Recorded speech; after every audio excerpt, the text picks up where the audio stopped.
मैं पूजा को उस घर में रख लूंगा, लेकिन एक शर्त है, नेहा भी मेरे साथ रहेगी और मेरी सेवा करेगी। इससे आपकी शान भी बढ़ जाएगी। मेरी बीवी और रखेल आप दोनों के बाप कहलाएंगे। समझ में नहीं आता तुम्हें कुत्ता कहूं या सुअर। तुम तवाइफ के कोठे पे जाते तो हो ना, वहां एक कोना है जहां लोग बरसों से पान खाकर थूकते हैं।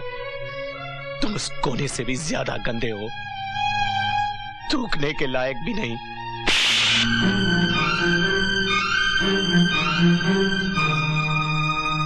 आज हमें पहली बार बेटी का बाप होने की सजा मिली है। जब छोटे बड़ों पर हाथ छोड़ देते हैं ना, तो आसमान भी इंतकाम लेने की कसम खा लेता है।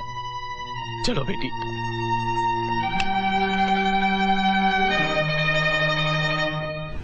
पुजारी जी, आज अदालत में तलाक का केस है। वहां बहुरानी पर जी भरकर कीचड़ उछाला जाएगा। बेचारे शरीफ लोग हैं, उनकी इज्जत की तो। मुसीबत में शरीफों की कभी इज्जत नहीं घटती। जला भी डालो सोने को मगर कीमत नहीं घटती। मिलॉर्ड, एक औरत जब किसी की धर्मपत्नी बनती है तो वो अर्धांगिनी कहलाती है, यानी कि आधा अंग। और जब किसी इंसान के आधे अंग पर कोढ़ हो जाए या सड़ जाए तो उसे दुनिया का कोई भी डॉक्टर नहीं बचा सकता, लेकिन आपका कानून उसे बचा सकता है, उसे उसकी धर्मपत्नी से तलाक दिलाकर। मिलॉर्ड, निरंजन चौधरी की धर्मपत्नी पूजा धर्म और पत्नी दोनों के ही नाम पर कलंक है।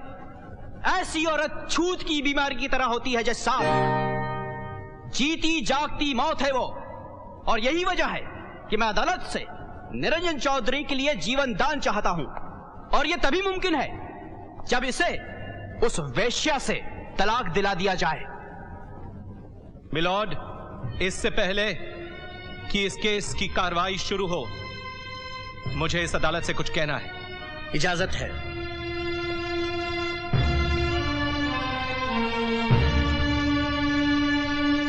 निरंजन चौधरी को पूजा से तलाक चाहिए। हम वादा करते हैं कि जिन हाथों पर उसने मेहंदी लगाई थी उन्हीं हाथों से वो तलाक के कागजात पर दस्तखत करेगी। लेकिन हमारी एक शर्त है कि ये केस यहीं खत्म कर दिया जाए। लेकिन आप ऐसा क्यों चाहते हैं? तुलसी का पौधा अगर अच्छा नहीं लगता हो तो उसे घर से निकाल दो, लेकिन उसे इस हालत पर न पहुंचा दो कि वो न पूजने के लायक रहे और न जीने के। हमें इन चीजों से कोई मतलब नहीं। रही तलाक की बात तो वो हम कोर्ट से ले लेंगे। मिलॉर्ड, ये पूजा से सिर्फ तलाक ही नहीं, भरी अदालत में उसकी इज्जत पर कीचड़ उछालकर उससे जीने का अधिकार भी छीनना चाहते हैं, और ये इजाजत मैं इन्हें कभी नहीं दूंगा। आप कानून के साथ खेल रहे हैं। आपको तो कानून की रक्षा करनी चाहिए। आज मुझे कानून की नहीं, अपनी औलाद की रक्षा करनी है। मैं तुम्हें आखिरी बार पूछता हूं, तुम ये केस वापस लेते हो या नहीं?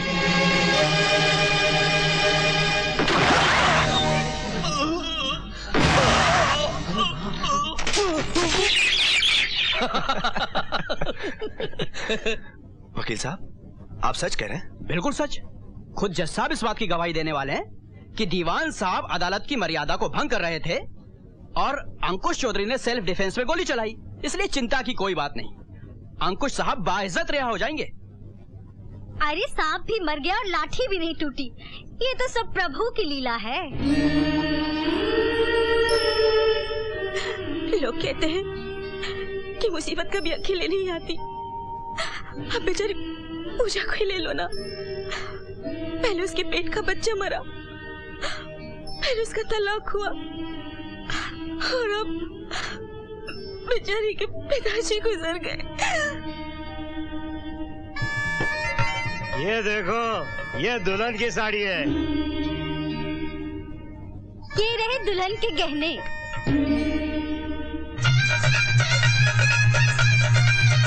राम नाम सत्य है, राम नाम सत्य है, राम नाम सत्य है, राम नाम सत्य है, राम राम नाम सत्य, राम नाम सत्य है, राम नाम सत्य है,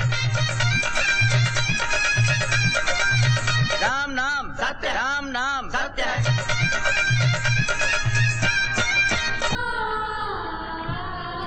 बेटी, अपने वचनों को जरूर निभाना। जो इसे नहीं निभाता ना, अपनी चिता जलाने के लिए पहले से ही लकड़ियां इकट्ठी कर। अबे ओ, मुंह संभाल के बात कर। अभी मेरी मरने की उम्र नहीं है। अभी 2 साल पहले मेरे बाप ने दूसरी शादी की है। हाउ, फिर तो उनको मुबारकबाद देनी चाहिए। कहाँ मिलेंगे वो अपने बाप से मिलने गए हैं। हाँ, यानी कि उनके बाप भी जिंदा हैं। लगता है कि पूरे खानदान ने आबे हयात पी रखी है। ये पंडित जी आजकल शादी कराने का धंधा बंद कर दिया क्या? अरे उन कमीनों के चक्कर में तो मैं पिटते पिटते बचा हूँ। क्या? चलो चलो, लकड़ी वजन करो।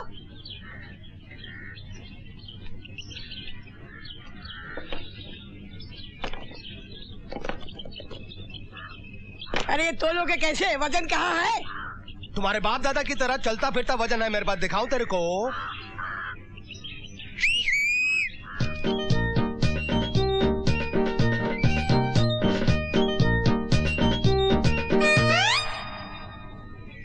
ये बताओ, तुम इन्हें वजन की जगह क्यों इस्तेमाल करते हो?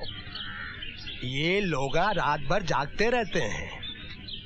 दिन भर काम करेंगे ना तो थक कर जल्दी सो जाएंगे, और फिर उसके बाद मेरा सपना पूरा हो जाएगा।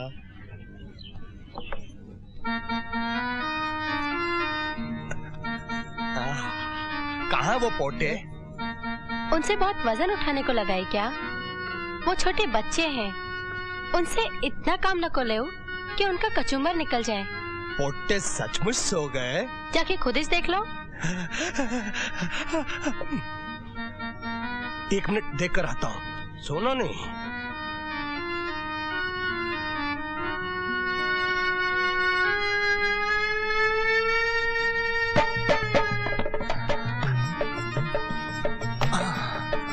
मेरी शब्बो, मेरी भागमती, मेरी लाड बाजार, मेरी चूड़ियों की दुकान।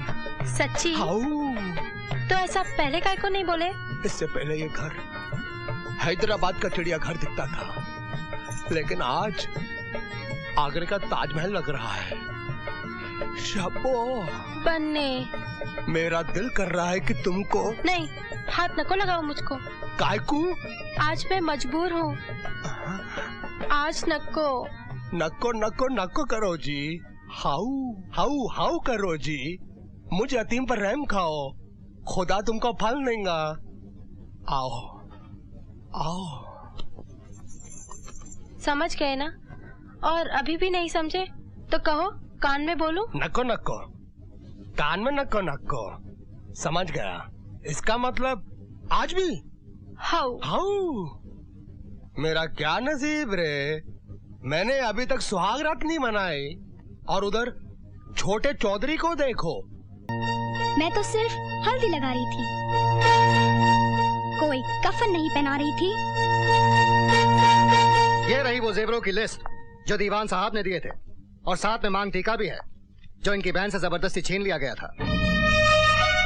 अगर आप लोगों की बेईमानी की नियत नहीं है तो इन्हें जल्द से जल्द लौटा दें, वरना हम अदालत का दरवाजा खटखटाएंगे। उन्होंने दिया ही क्या है? जो भी दिया है हम सब लौटा देंगे। वैसे भी भिखारियों की हम कोई चीज नहीं रखते।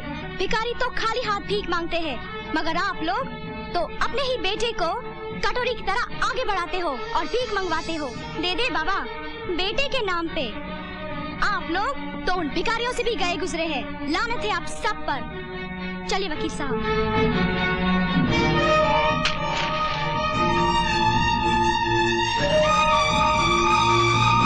जाते जाते एक बात सुन लो, आज तुम्हारे बाप के मर्डर केस की तारीख है। मैं कोर्ट भी जाऊंगा और वहां से बाइज्जत रिहा भी हो जाऊंगा। आगे के लिए इतना याद रखना, अगर तुम बहनों ने ज्यादा हाथ पैर बाहर निकाले तो दीवान साहब की तरह तुम दोनों को भी खून से नहलाकर दुल्हन बना दूंगा। ये द्वार पे खड़े हैं और इन्हें हमने द्वार छिकाई नहीं दी, इसलिए इतना नाराज हो रहे हैं। लीजिए द्वार छिकाई।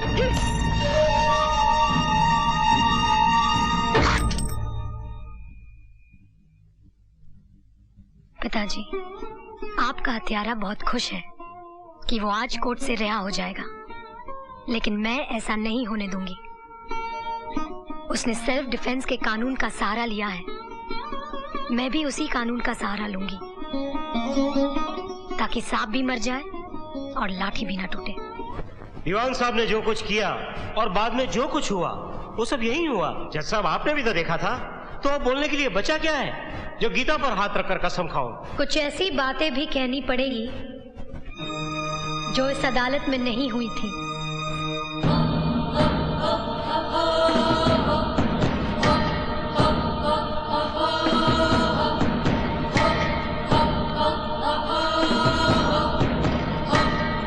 हम ठहरे गरीब लोग, हमारे पास न तो दहेज देने के लिए रुपए हैं और न ही वकील की फीस के लिए, इसलिए मैं खुद ही इस केस की पैरवी कर रही हूँ।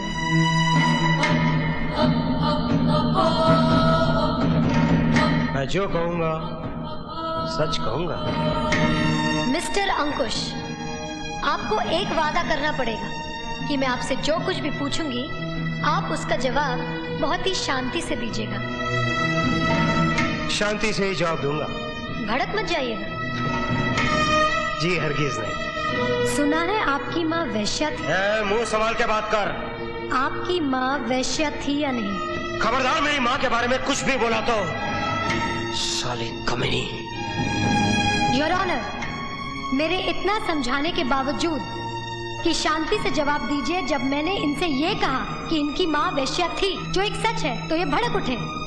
तो बताइए योर ऑनर, मेरे पिता दीवान साहब को उस वक्त गुस्सा क्यों नहीं आता जब उनको वैश्या का बाप कहा जा रहा था, वो भी इस भरी अदालत में, चीख चीख कर सबके सामने। मिस्टर अंकुश, आप रिवॉल्वर अपने पास हमेशा रखते हैं या नहीं? हाँ। योर ऑनर, रिवॉल्वर हमेशा अपने पास अक्सर वो लोग रखा करते हैं जिनके पास बहुत सारी दौलत होती है या शोहरत। दौलत तो आपके पास है नहीं, क्योंकि चरस पीने के लिए पैसे भी आपको ससुराल वालों से भीख में मांगने पड़ते हैं। अब रही शोहरत की बात, तो इतना मैं दावे के साथ कह सकती हूँ कि आधी रात के बाद गली के आवारा कुत्ते आप पर भौंकते जरूर होंगे। आपके पास न तो दौलत है न शोहरत, फिर अपने पास रिवॉल्वर रखने की वजह क्या है? वजह यह है कि आप एक घटिया किस्म के इंसान हैं, आप गुंडे हैं। तू मुझे घटिया इंसान और गुंडा कह रही है? मैंने तो फिर भी कुछ अच्छा कह दिया। आपके ससुराल वाले तो आपको कुछ और ही कहते हैं। क्या कहते हैं वो? आपकी सास आपको नामर्द कहती है। उनका कहना है कि जो मर्द अपनी कमाई से अपनी बीवी बच्चों को पाल न सके वो काहे का मर्द, वो तो नामर्द होता है। क्या आप साबित कर सकते हैं कि आप इस लिहाज से नामर्द नहीं हैं? You shut up! आप उनके झूठन पर पलते हैं, इसलिए आप उस वफादार कुत्ते की तरह हो गए हैं जो मालिकों के कुछ कहने से पहले ही भौंकना शुरू कर देता है। बताइए, दीवान साहब ने आपसे कुछ कहा था? नहीं। चौधरी खानदान ने आपसे कुछ करने के लिए कहा था? नहीं। तो फिर आपने गोली क्यों चलाई? योर ऑनर, जो अपनी जिंदगी अपनी खुशी से झूठन और उतरन के सहारे गुजारता हो, वो हर रात बिकने वाली उन बाजारू औरतों से भी ज्यादा गंदा और घिनौना होता है। बहुत बोली, अब आगे बोली ना तो। बस बस रहने दीजिए, मुझे मत डराइए। मुझे मालूम है कि दुनिया में ऐसी कोई दवा नहीं बनी है जो आप जैसे नामर्द को मर्द बना सके। हरामजादी, मैं तुझे। ये अदालत है, यहाँ किसी को धमकी देना अदालत की मर्यादा के खिलाफ। अदालत की मर्यादा की ऐसी की तैसी, तेरी तो।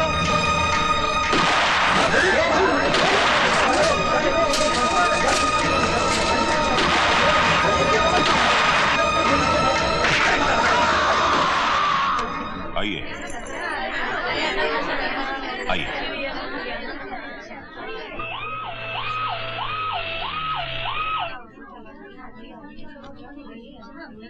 निरंजन चौधरी कौन है? मैं। आइए मेरे साथ।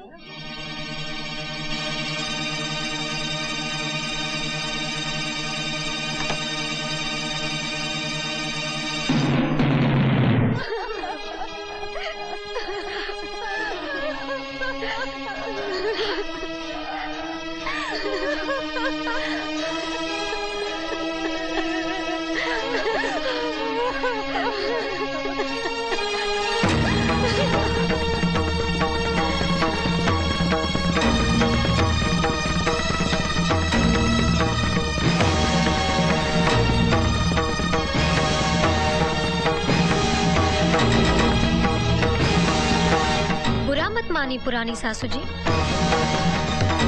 सही चीज सही जगह पहुंच ही जाती है, कोई कुछ भी करे।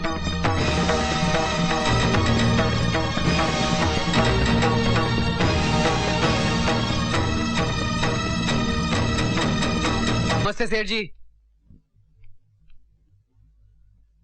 आप अंकुश चौधरी के श्राद्ध में नहीं आए? मैं खूनियों और बदमाशों के श्राद्ध में नहीं जाता। तब तो बहुत अच्छा किया आपने।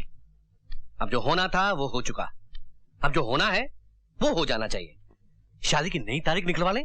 ये शादी अब नहीं होगी। नहीं नहीं, ऐसा मत कहिए सेठ जी। हमने जो कह दिया वो कह दिया।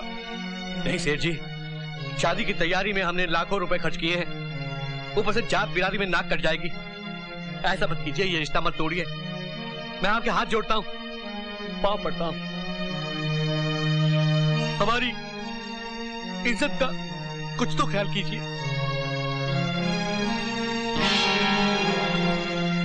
अरे पंडित के कहने पर हमने तुम्हें गंगा जल समझा था, लेकिन अब पता